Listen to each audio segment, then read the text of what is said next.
Stanley Lamb Chop lived with his mother, his father, and his little brother Arthur. Stanley was 4 feet tall, about a foot wide, and half an inch thick. He had been flat ever since a bulletin board fell on him.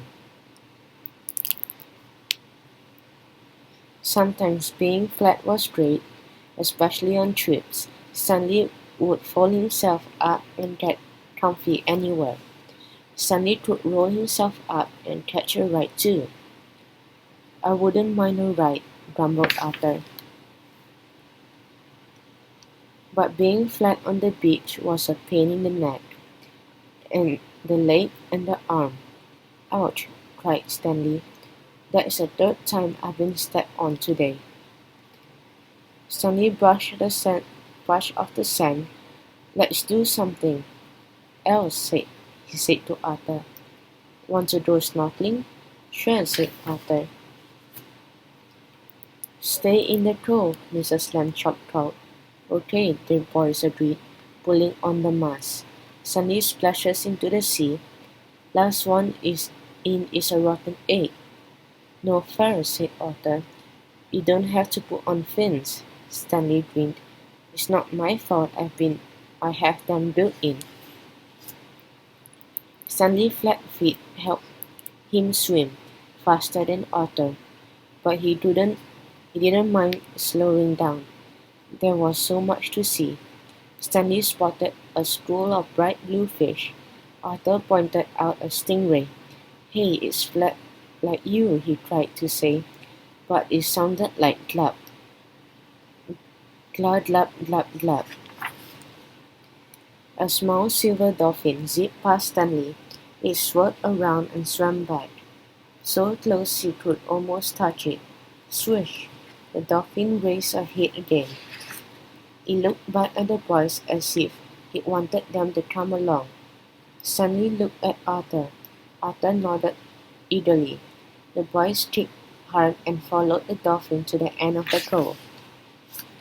Below them the ocean floor deep. There, nestled on the bottom, lay on an old ship. The dolphin dived down. The boys took a deep breath and dived too. They couldn't believe what they saw. The ship's sails were torn, its nets were tangled, but in the middle of the wreck sat a chest of gleaming gold. Stanley kicked back to the surface. Arthur's head popped up next to him. Did you see that? Arthur cried. Let's grab a bunch of gold. We'll be rich. Hold on, said Stanley.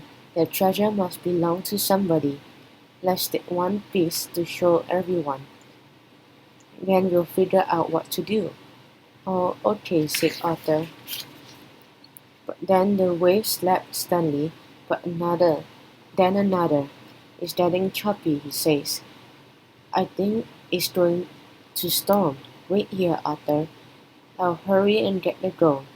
Stanley dived to the ship again. He picked up a gold bar. It was the size of a candy bar, but much heavier. He slid it into the pocket of his trunks. Stanley was about to head back then he saw the dolphin. It still got caught in an old fishing net on the ship. I've got to help, thought Stanley, before we both run out of air. Stanley rolled himself up. He tried to slide through a hole in the net, but something got stuck. The gold bar. Stanley yanked it out of his pocket and tossed it away. But Stanley fit easily into the net. He used his flat fingers to pry the rope off the dolphin's tail. The little dolphin was free. Seconds later, Stanley burst out of the water. He took a big gulp of fresh air beside him. The dolphin whistled softly. You're welcome, said Stanley. Stanley, yelled Arthur. Help! The water wasn't just choppy now. The wind was whipping it into wild waves. Jump on, Arthur, Stanley called. He threw himself on a wave like a surfboard. Woohoo! Cried Arthur. The boys rode the waves all the way to shore.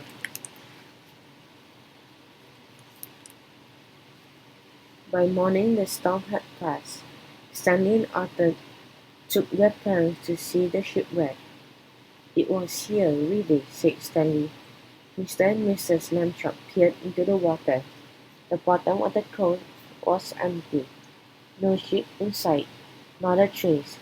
"Perhaps the storm carried it away," said Mrs. Lamchop kindly, but Stanley could tell she was doubtful.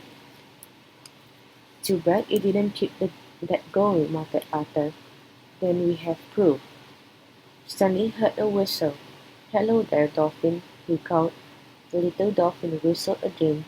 Then it flapped its nose. Something shiny flew through the air. Stanley reached out and caught it. Stanley smiled. "Did someone say something about gold?"